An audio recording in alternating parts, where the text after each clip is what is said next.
All right.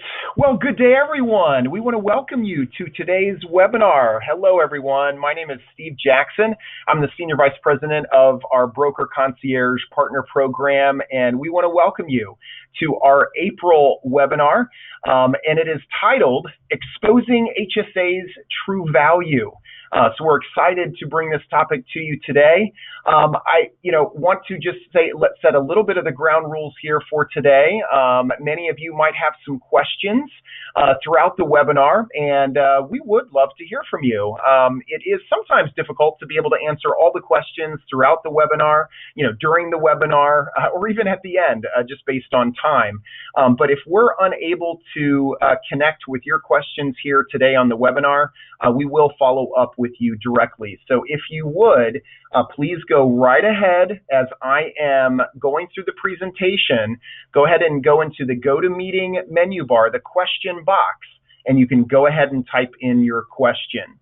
So some of you may not be familiar with Broker Concierge. It is actually one of its kind. We have created this program now that spans over the last many years, and this program was created to be able to really fulfill four key areas for you, our benefits broker partner and your agency. The first part is to neutralize competitive threats. We all have these competitors, right, that are out there, and this program is designed to support your efforts to equip your agency to better meet and beat those competitive threats. Another key area is strengthening client relationships. There are many tools and resources and solutions that we provide that truly create greater stickiness between your agency and your clients. Third, we have many more demands. Employers are demanding so much more from you, our partners. And so we want to ensure that the information, the content, the application of that content, the strategies, that you can actually connect with your clients in a greater capacity to create greater dependency on your agency and really meet those various and more complex employer demands that are out there today. And then lastly, probably one of the key reasons why you're in business today is to do this, and that's to help you increase net new revenue streams for your agency. And so if you don't know too much about Broker Concierge, I would ask you to go visit our site, brokerconcierge.com, and to gain more information about what we're doing in this space that is so specific to you and your industry and certainly your clients. We are excited to be able to bring another session with you here today. Today's session is on HSAs.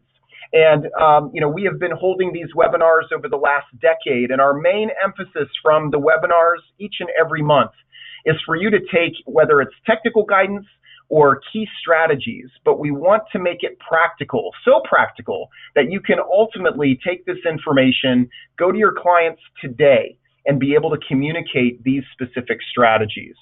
So I think I'll follow up here at the end with just some additional follow-up, wrap-up discussions. But we're going to go ahead and get started on this very important topic. Now, when some of you registered, you're probably going, okay, Steve, are we going to be, is this just kind of basic type stuff? What are we doing, here with this? Because it's important to know here out of the gate kind of the direction that I want to take this. This is not your basic HSA webinar, HSAs 101. I do not want to speak to the common things that everyone talks about. I'm going to provide to you some specific nuggets, okay, of strategies and information where you can take HSAs to a whole new level. All right. And I want to talk about 5 things. I know there's 6 things here in our agenda here today, but really covering these 5 things. We want to talk about how you can maximize this solution. Your talk track, as I go through each one of these 5, talk tracks need to shift. need to change. You need to think about these things a little differently. And so we're going to kick things off by talking about how we can best maximize some simple, scripts in essence to maximize the solution. The next is the power of investing. I hope what you will see, some facts that I'm going to show you here today is going to bring this to life. That we not only need to think about HSAs as the now, right? Those, I need to have an account, the savings account, for my current expenses, right? Those medical expenses that we have today. I mean, we need a catalyst, so we need those expenses, and that's what's going to kick things off. But we need to be talking about the future and what this account ultimately means for the long term instead of the short term approach. I also want to talk about combination plan strategies. A lot of times we talk specifically or only about the HSA. But listen, out-of-pocket expense costs are rising. And so I want to just mention, not go into crazy detail, but talk about some combination plan strategies that truly make dollars and cents, okay, with your employers, clients, and their employees.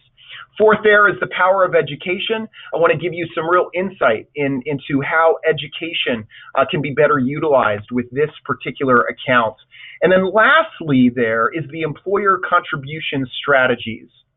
We collectively, okay, so I'm talking about you and we here even at PrimePay and certainly others in the industry, we are not talking more fully and completely about how employers can contribute to these accounts. So I do definitely want to talk about that, and then we'll do some wrap up here at the end.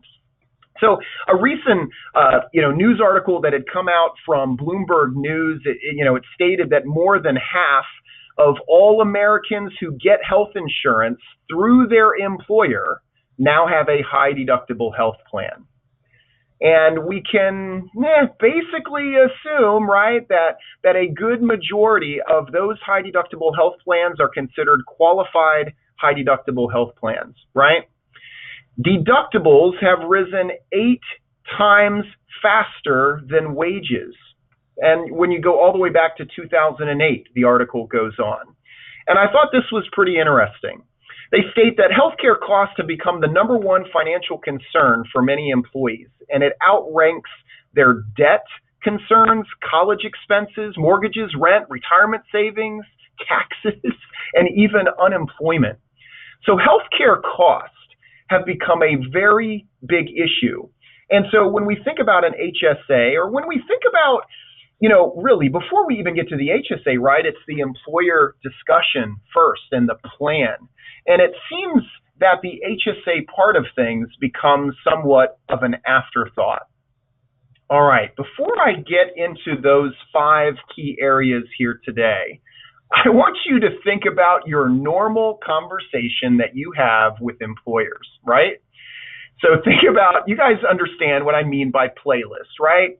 Some of you work out. Some of you take long walks. Some of you need quiet time because you're working, but you want music, right? You want your hit list. You want your greatest songs that match the activity that you're participating in right now, right? Well, guess what? We all have been playing this HSA playlist, and what I'm showing you here of these 7 items are the greatest features, the greatest hits for an HSA, all right? And all but maybe one am I even going to be talking about today, all right? Why? Because we all talk about these things. This is stuff that's in every flyer imaginable, from an HSA custodian to, anyone who's educating on this. And it's not to say that these should not be communicated. They should. But you know what? This is the playlist. And this is something that we should be saying, and I'm going to begin to talk about some of the things then that we're not talking about. So quickly, these 7 items. 1, we have to mention the triple tax advantages that this account has, right? This is the only account ever, it is the only account where you can put money in pre-tax, that the money grows tax-free, that the money comes out tax-free for healthcare or qualified healthcare expenses. It is a very unique account. You've got to talk about the triple tax features of the HSA. Number 2, revocable elections. Shoot, with an FSA, even with your medical plan, right? As an employee, unless you have a qualifying event, you can't change your election. Why? Because it's under Section 125. But under an HSA, it's revocable. If an employee wants to contribute today but not tomorrow, listen, they can make that choice. It's very flexible. If they want to wait until the April 15th deadline to make their contribution, so be it, right? It's a revocable election. So very flexible. Number 3, unlimited rollovers. There's no limit where, like an FSA, hey, it's only up to $500 a year, to roll it over. No. Let this thing, whatever you can build this account to, you can roll over the entire amount year after year, no questions asked. Number 4, zero reimbursement cutoff date. I mean, what other type of an account do you know of that enables you to have services rendered here in 2019, but you don't have to take a reimbursement out of your HSA in 2019? You could wait, in effect, 15 years later or when you're in retirement to take out that money. And guess what? When you take it out, it's going to be tax-free because you had services rendered that qualified. So no deadline, no cutoff date. What a beautiful feature. Number 5, build for a medical nest egg. This is truly the only account that can build specifically for the medical nest egg, kind of building that medical equity. And I'm going to talk about this one a little bit more here today as I expose some more truths around that aspect. Number 6, portability. What a beautiful thing, right? Employees, there's going to be turnover. They leave an employer. They can take this account with them. This is a personal account. So huge, right, on portability. And the last one, right, which is often missed as well, it survives the owner. So you have an opportunity with an HSA. If that employee or that individual passes on, they can actually pass those assets, those dollars, this account onto their spouse or onto their loved ones or whomever they would want to pass that on to. So that survivorship piece is really, really huge. So this playlist, folks, you should be playing it, right? But this is what everybody's playing. Everybody's got the same 7 songs. It's the same hit list, right? So let's actually begin to focus on some of those other key truths that you need to bring to light more than ever before, all right? So as we think about the first one, which is solution maximized, really being able to start or begin to maximize this solution well beyond our playlist, okay? When you think about, the growth of HSAs, it's no surprise. You go back the last 10 years, there has been exponential growth for HSA accounts and the assets within it. They've grown at over 20 to 25% annually, per year over the last decade. According to a company called Devenir, which takes all of the HSA custodians and information and rolls it into a report. They compile, they're actually a great resource, Devenir. I'll be quoting them a couple different times here today, but they currently project that the HSA market will approach 75 billion with a B in HSA assets by the end of 2020. And it's going to be held among over 30 million accounts. And we're sitting around 25 million or so accounts today. So the growth is exponential. So as that growth is happening, you've got to begin to expand your talking points here with HSAs. All right. So let's kind of talk about this, and we're going real basic here out of the gate. I know I talked about triple tax advantage, and really it's one of the biggest features of the HSA. But I also want you to think about how you are talking to your employers and their employees about it, right? It is tax season. People are receiving tax refunds. They get it, right? They're looking forward to that tax refund, but they might want a larger tax refund, right? So it's all in how you talk about it. They actually have an ability or a capability by contributing to an HSA to increase that tax refund. How about that? Increasing their take-home pay.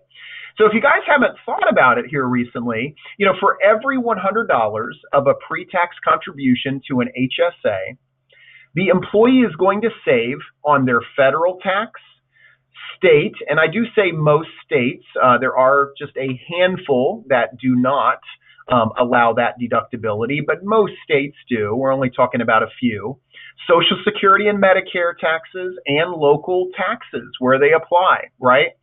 Now, if you take in the lowest tax bracket, a 10% tax bracket here today, at minimum, as you add all of those up, at minimum, an individual is going to save $20 on that $100 or 20%. Those in higher tax brackets are going to save a whole lot more. And so I want you to really think about, I mean, that's, all right, $20, whatever, $20. I mean, what's $20 anymore? Well, let's put it into some perspective. When you have the maximum contribution in 2019 for single is $3,500 and for family is $7,000. And the more, of course, the more that employee or individual will contribute on a pre-tax basis is really where they're going to see the vast majority of their savings. And someone who has single coverage and if they put in the max, are going to save at minimum $700 in savings. That's $700 that's going more into their take-home pay each and every month, week, right, depending on their frequency, and certainly for the entire year. If they have family coverage and can put into the maximum, that actually equates to $1,400 in savings. That's real money saved from the tax return, but it's absolutely helping to protect the tax refund and also helping to increase it. I mean, the more that you can pre-tax, right, the more that you can take off of that taxable wage instantly can enable to protect that tax refund even more. And so maximizing the potential first, it's how you are communicating it. Don't just talk about one of the greatest features, which is triple tax-free, right? Talk about the real money that can be saved by contributing to this account from that employee level. All right, so I love this quote, and as we go into kind of the next kind of section in regard to the power of investing, I love what Warren Buffett states. He says, he says in the quote, someone is sitting in the shade today because someone planted a tree a long time ago, right? So it's talking about this HSA, right? An HSA where we we do a very good job of thinking about the now. What kind of expenses do we have today? Because often that will be a catalyst for getting that individual to make contributions to the HSA. But we also need to think about the future. And just an additional quote that Warren Buffett stated was, he says, you know what? It takes time and patience to enjoy the fruits of labor. When you plan for the future, good things can happen. End of quote. And so really good quote here to be used. And it's really thinking about HSA, not in the now, but in the future, the long term. And so I want to just kind of cover a couple things here with you. So from Devenir, I'm quoting a couple entities here, one from Devenir and the other from Fidelity here. But from the Devenir latest report, they stated that 19% of HSA assets are in investments, right? So not even 2 out of 10, right, individual accounts are investing their money. But I want to throw out a really strong fact. It states here that the average balance of HSA accounts over a 10-year period, now that's over 10 years, so someone who has had an account for over 10 years, the average balance was just over $3,000. The same time period, the average balance of HSA accounts, those with investments in their accounts, the average balance was over $14,000. Over 4.5 times the amount of an HSA account that was not doing the investing. And so I think Kaiser Family Foundation in a report that had come out actually early last year, but I just thought it was really fit the topic here today. They estimated that Medicare beneficiaries, that their average out-of-pocket spending on medical care will increase from 41% of their Social Security checks back in 2013 to over 50% of their Social Security checks by 2030. Okay, so about a 17-year period there based on just that growth. I mean, it is dramatic. Then you see there with my bullet, based on Fidelity, it states that the estimated healthcare cost post age 65 per couple is $285,000. I mean, you look at that number as I look at it, right? I mean, it almost seems insurmountable, right? I mean, how will we ever pay for healthcare cost? And in some cases, wow, I don't know. How can we overcome it? So we need to think differently here with our conversation. And so what I decided to do is provide some investment math for you today. The time value of money. I know you guys are probably very familiar, at least, with the time value of money, right? And so these dollars that can be put into an HSA and invested, what could happen with this money? And so what I show there is $1,000 in present value today. And if that employee were to contribute $291 a month, now I'm just showing it at maximum. That basically equates to just under $3,500 for single coverage. Okay. So putting in the $3,500, let's say, so $291 per month. If they earned a 5% return each year over 15 years, that would grow to $79,000, just under $80,000. If they were to get just a 3% additional increase, right, rate of return, now at 8%, that now grows to over $100,000. Now we all need to have a timeline that's going to help us in reaching our goals. But the investment aspect of HSAs are most often overlooked. And think about kind of how you educate for this. Who's talking about this? Who's providing some additional clarity with this? Do employers understand that when they not only provide a retirement plan benefit, that this also could be part of their education efforts in talking about the growth of these investments and these accounts over time? And so with the out-of-pocket expenses growing at such an alarming rate, it is time where employees that now that the growth in these accounts are growing so much that they do focus some energy. We've got to grow this 19% of HSA assets and investments. We've got to double that, right? We've got to truly double that exposure here over the next couple of years. So in investing, the power of investing is critical. The next thing I want to expose as well is plan strategies, combo strategies. Things that truly make kind of dollars and cents, okay, with your clients.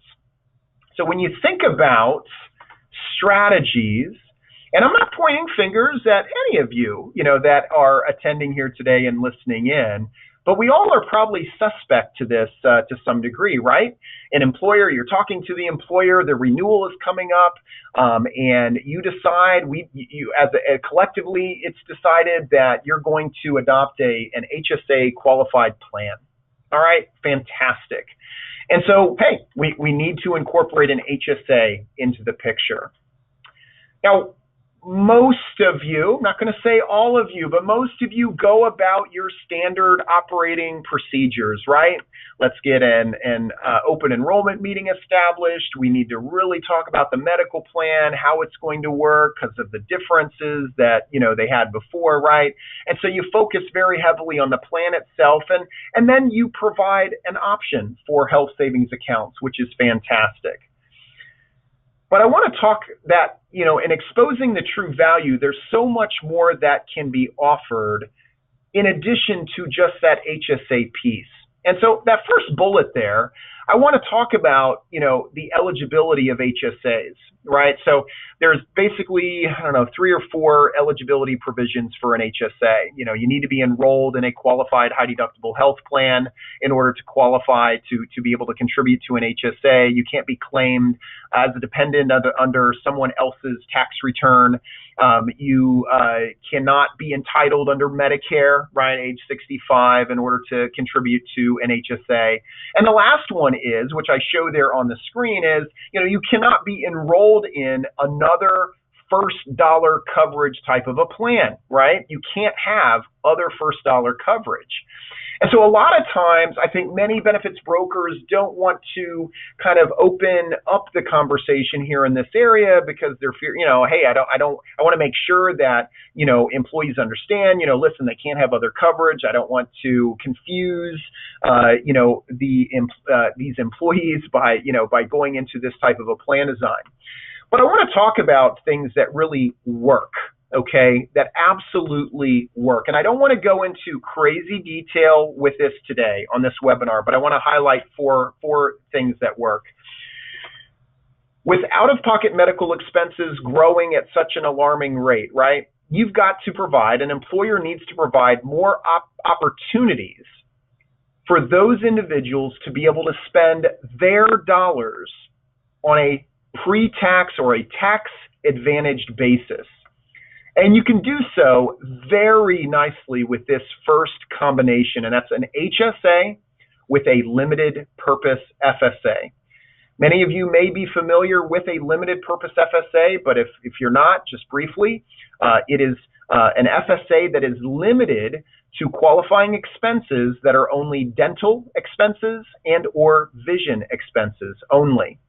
Now, you all know that with an HSA, that money that is in the account in an HSA are the only dollars that are available for a qualified expense in that HSA. But with an FSA, your election into a limited purpose FSA or into a regular health FSA, right? Your annual election is immediately available to you from the start of the plan year. A limited purpose FSA, well, when you think about an HSA, if we're thinking of the longer term viability of that account and what it can grow to, many employees may not want to spend that money in their HSA. And so something that is used very regularly, at least with our clients, is incorporating the limited purpose FSA, where the employees can make their elections specific, right? I mean, what's the two expenses that you know generally that you're going to spend money on from year to year? That's going to be dental and vision expenses. I know there's some surprises, right? But generally you kind of know those expenses. And what a great way to get at that money early where you don't have to touch the money in the HSA. And so this is a excellent strategy, combo strategy, and it's something that you should incorporate with every HSA that you have. And it gives that employee that extra opportunity to put money aside in their dental and vision, for dental and vision expenses only, while kind of holding on to those HSA assets, which is a wonderful thing. The second is an HSA with a limited purpose FSA, so just what I had spoken to you about, but also incorporating a general use FSA, right? The regular health FSA that can manage, reimburse other qualified expenses, just like a normal FSA would. Why do you say that, Steve? Well, you can't, somebody that's contributing to an HSA, you can't be enrolled in a general FSA. Oh, absolutely right. You're absolutely right. But when you incorporate an when you incorporate an HSA plan into the population, right, into the employees, a lot of times you're going to have employers that offer maybe not just one plan, maybe they offer two plans. One's an HSA plan, one's not an HSA plan, right? You could have many employees that want to not have an HSA for whatever reason, right? So having the general FSA there for those who are not enrolling in the qualified high deductible health plan, right, of that employer, this gives them the opportunity to save. So don't think that just because you've now incorporated an HSA into the conversation that you just have to void out the general FSA.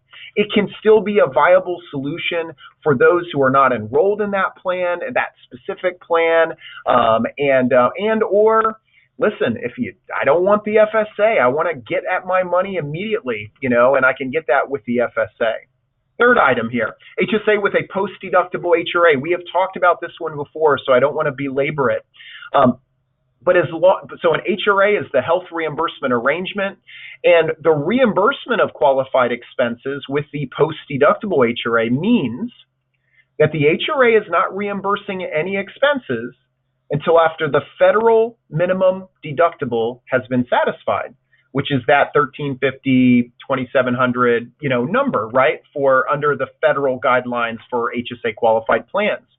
And this really is a wonderful plan design, reducing financial burden on the employees, but also providing a meaningful pathway to be able to contribute fully to their HSA plan, right? So HSA and with a post-deductible HRA is almost, shall I say, utopia. It's a very solid plan. And with deductibles getting even larger, an HSA with post-deductible HRA is a phenomenal plan design combo.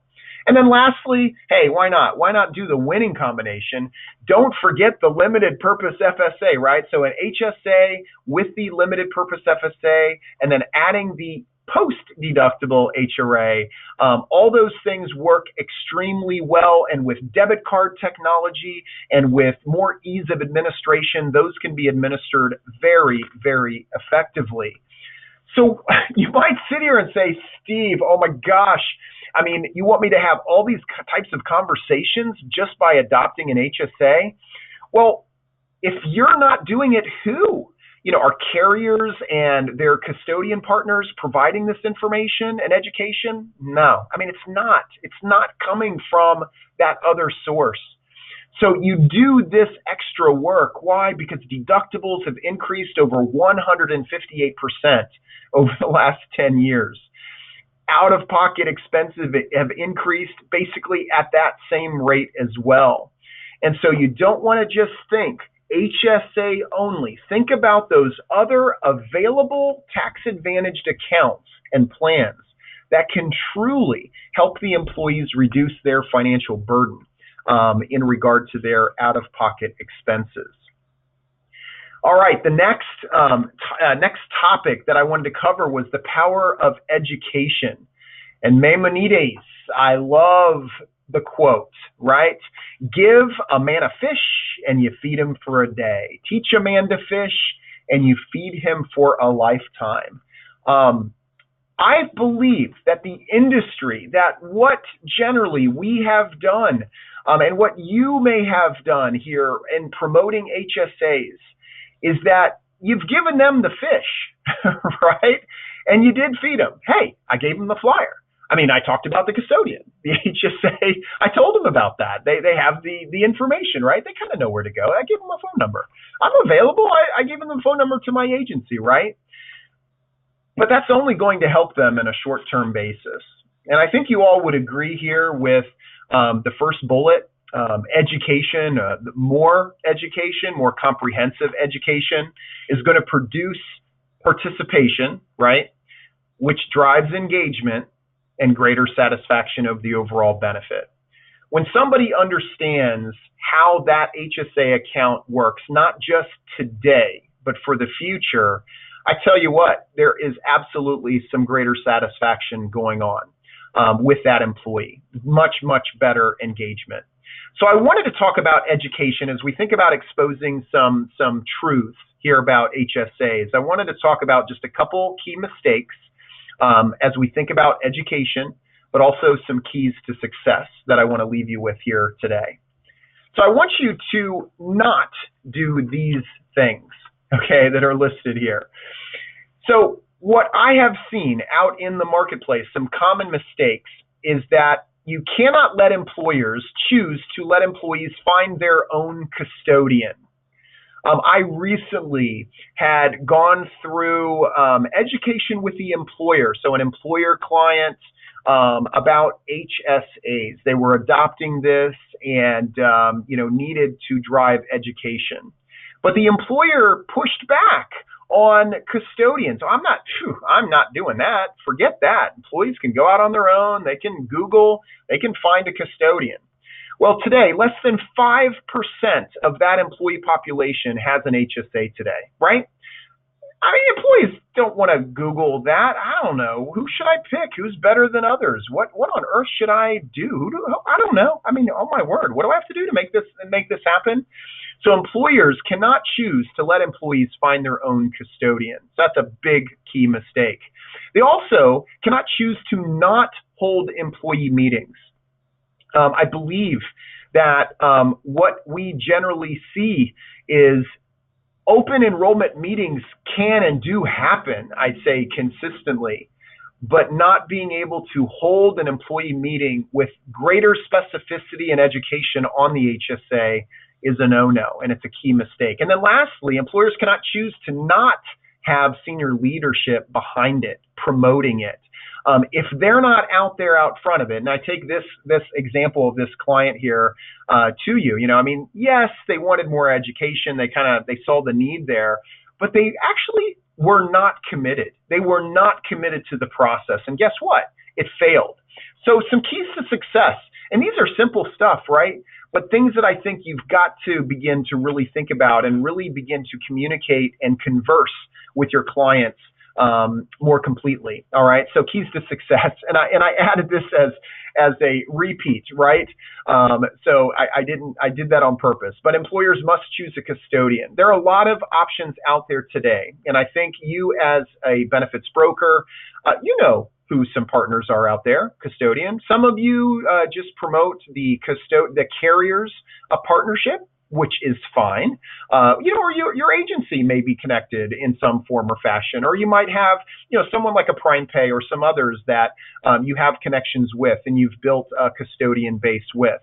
But it's more than just you making that decision, right? You need to ensure that employers choose a custodian. Let's make it easier for that employee to be able to find and fund that custodian account, right? So very important. Make sure that they're making that decision.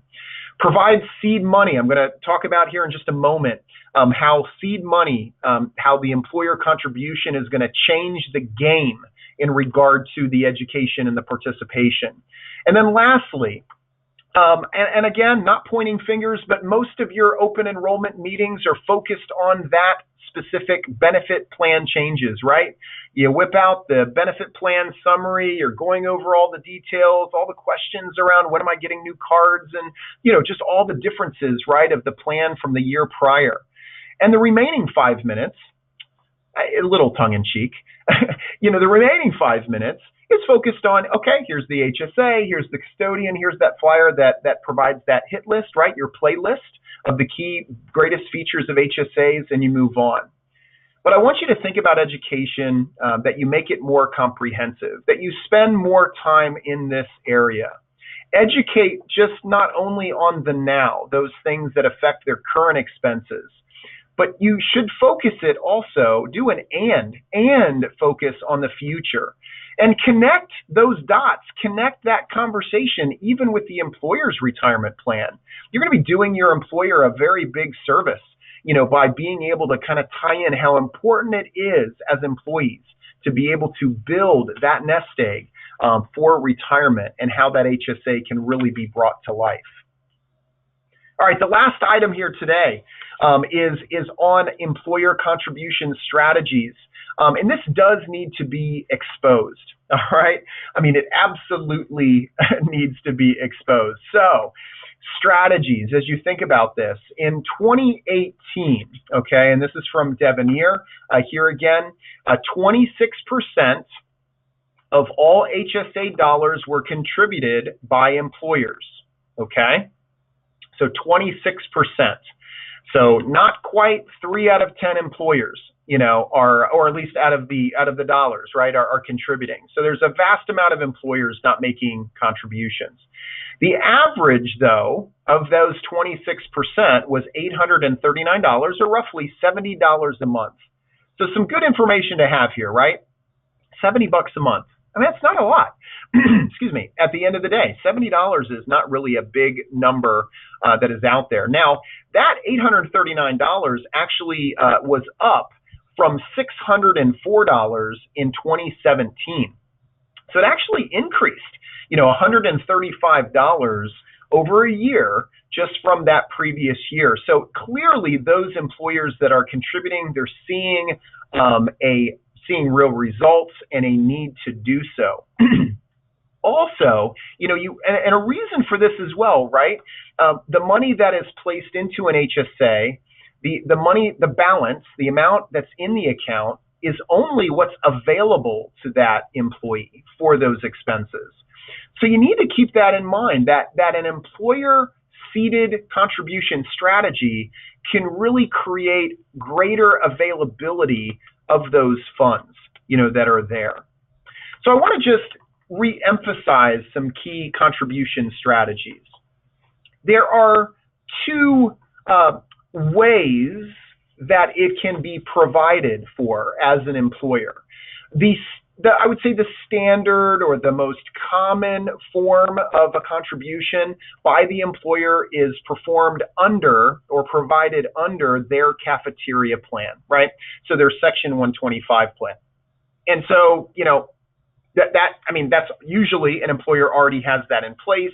And so they're simply adding the HSA language and provisions directly within that plan documentation. Okay, that would be there. The other way that an employer could do so is through the comparability provisions or the comparability rules, okay? And so basically what the definition of that is that, okay, employer, if you're not going to run your contribution under a cafeteria plan, then you need to make sure that your contributions are provided on a comparable basis to eligible employees who have the same kind of class code or category code, all right? And those classings, the way that you can class is actually limited. It's more limited under the comparability rules. It's not as flexible as to what the regular non-discrimination testing rules would allow for under a cafeteria plan. Now, we do not see the comparability funding being used that often. Potentially, you could see it where you had a smaller employer where possibly they wanted to provide maybe more contributions to the non-highly compensated employees. And, it may provide maybe some additional flexibility there for that small employer. But usually when you get to a larger employer, and I'm not talking very large, 20, 30 plus, really most of those are going to be run under the cafeteria plan. So let's kind of talk about that because that's where it generally is going to be done.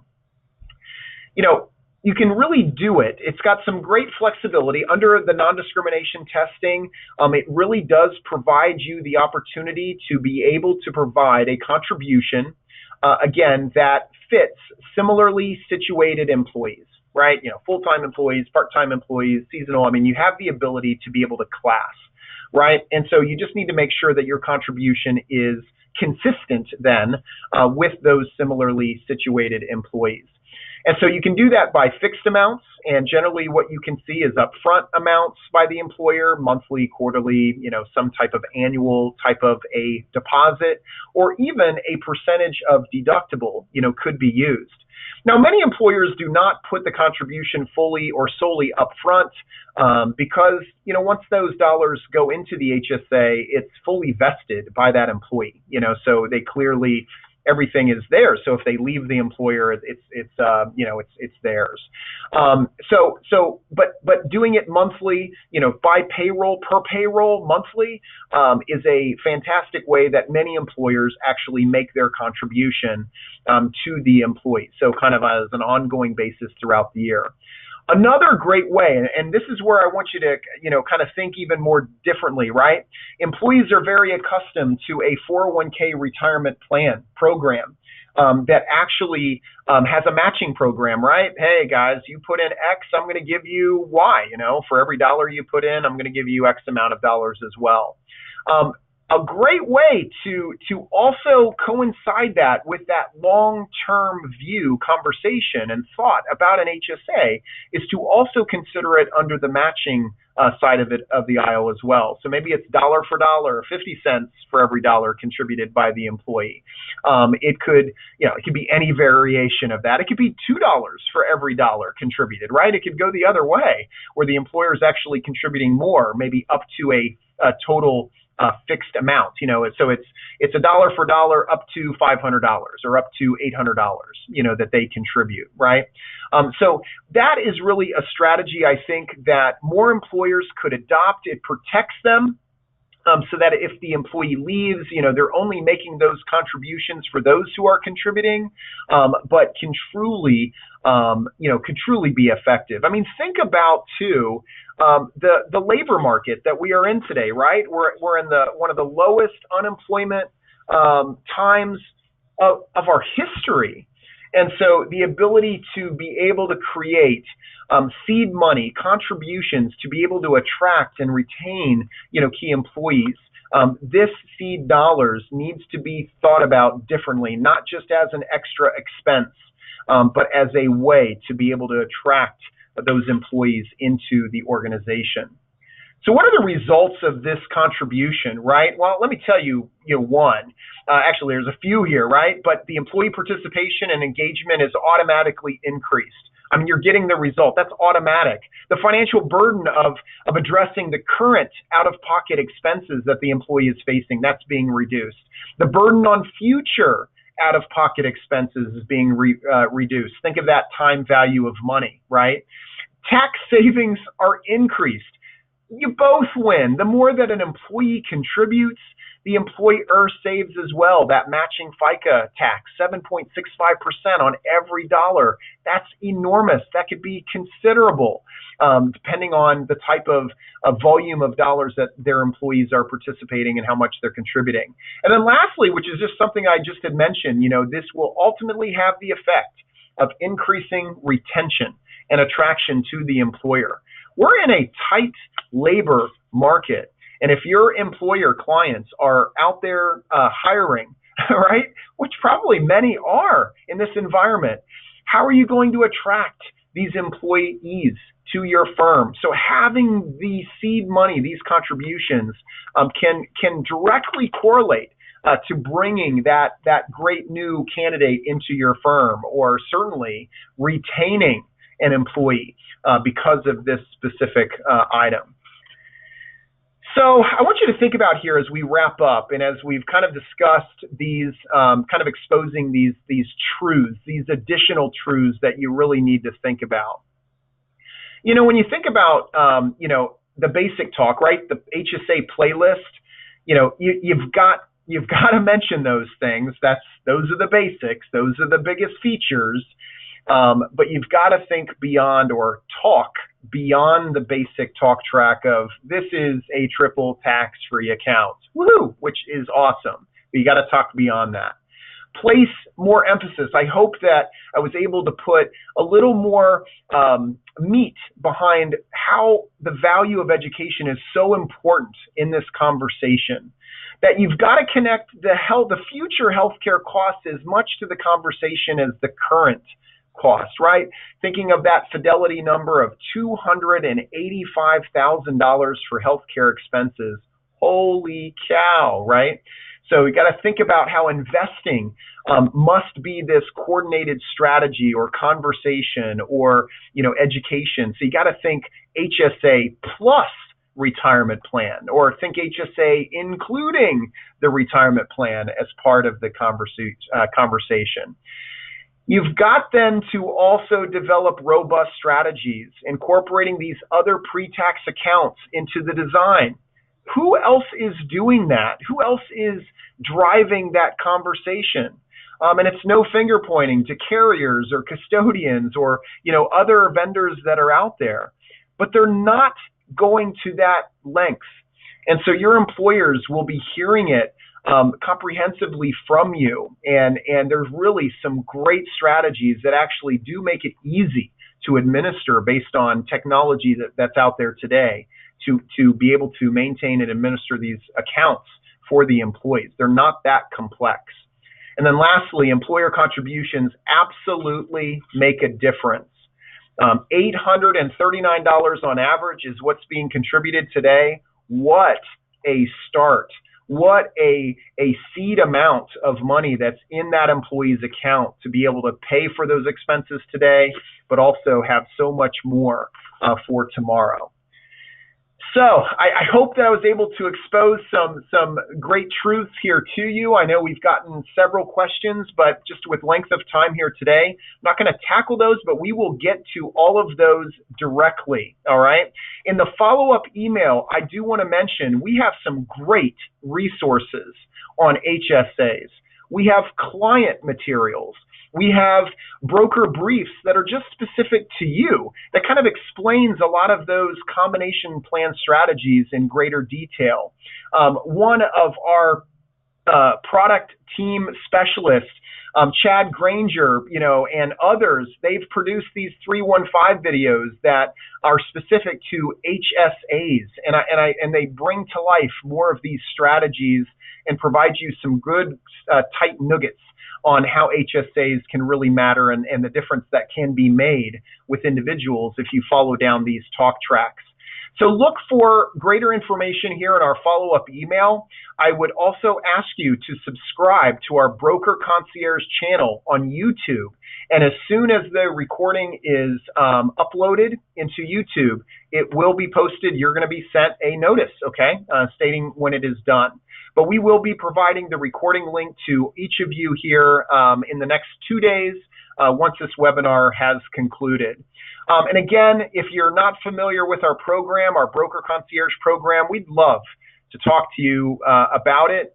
We've got a team that is readily available, and you can reach them at the numbers here on the screen. Please look for more webinars. We've got the next couple months, we've got some excellent webinars that are coming your way. Look for details coming soon in your email, and we look for you to attend those here in the near future. So with that, have a great month. I hope you enjoyed the webinar today, and we look forward to you attending our next one. Have a great day.